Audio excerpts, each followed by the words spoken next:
এটাকে মাজতে হবে। আগে জল মেরে ভিজিয়ে দিই, এটা জং লেগে যায়, এটা ভিজতে একটু সময় লাগবে। তারপরে একটা কাপড় জলে ভিজিয়ে পাউডারটা লাগিয়ে একটু ঘষে দিই, সব জংগুলো ময়লাগুলো উঠে যাবে। জানেন, আমরা 12 মাস সাইকেলে চালাই কিন্তু মাজি না। কেন মাজি না? সময় থাকে না।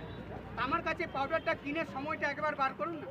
এটা বারবার আপনাকে আমি মাজতে বলবো না, একবার মাজলে 2-3 মাস পর্যন্ত পরিষ্কার থাকে। কালো স্পক আছে, ময়লা আছে, একটুকু করে ঘষে দিই, কালো স্পকটা পরিষ্কার হয়ে যায়। আমি এটা দেখাচ্ছি আপনাকে, আমি বলবো না যে 2-4 প্যাকেট কিনে নিয়ে যান। আপনার যদি মন ইচ্ছা বলে তবে নেবেন। হ্যাঁ, দেখছেন রিংটা সাফা হয়ে গেছে। আমি একটুকু তাড়াতাড়ি করে দেখালাম। আপনি বাড়িতে যে কাকে দেখাবেন, কাউকে না, একটুকু ভালো করে মাজবেন। দেখুন হ্যান্ডেল কালো কালো তেল চট ময়লা, দেখতে পুরনো লাগছে, দেখতে খারাপও লাগছে। আমরা 12 মাস তো সাইকেলটা চালাই কিন্তু মাজি না। না মাজার কারণ জিনিসটা নষ্ট হয়। আপনি তো সাইকেলে হেডলাইট দেখেছেন, মোটর সাইকেলে হেডলাইট দেখেছেন, সাইকেলে কোনোদিন হেডলাইট দেখেছেন? দেখুন আজকে দেখাচ্ছি আমি, এটাকে হেডলাইট বলে, যেটা আমি মাজছি। এই যে তেল চট ময়লাটাকে ছাড়াবেন এইভাবে। এই যে তো আমাকে অনেক দাদা মোবাইলে, ফেসবুকে, হোয়াটসঅ্যাপে সব জায়গায় ছেড়ে দিয়েছে। দেখো আমার এই পাউডারটা অনেক জনের নামটা শুনে নিয়ে যাবে।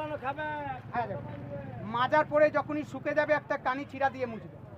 এটাই কোনো মিস করতে হবে না, কিছু দিবেন না, সব দিয়ে আছে, খালি আপনি মাজবেন। তামাতে, পিতলে, কাঁসাতে, স্টিলে, বাসনে সব মাজার হয়, সব পরিষ্কার।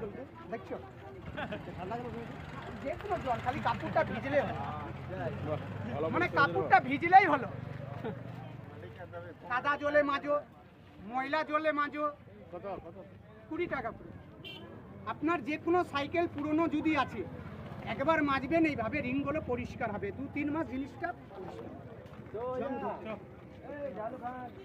তো যে কোনো জিনিসকে আপনি নিজের হাতে পরিষ্কার করবেন। যেমন বাড়িতে কাঁসা, পিতল, তামা, স্টিলের খাট, পালং, সিঁড়ি, পুরো রিংটাকে জল দিয়ে আগে ভিজিয়ে দিবেন, 2-4, 10-15 মিনিট ছেড়ে দিবেন, তারপরে মাজবেন, তবে জংটা উঠবে, ময়লাগুলো সাফা হবে।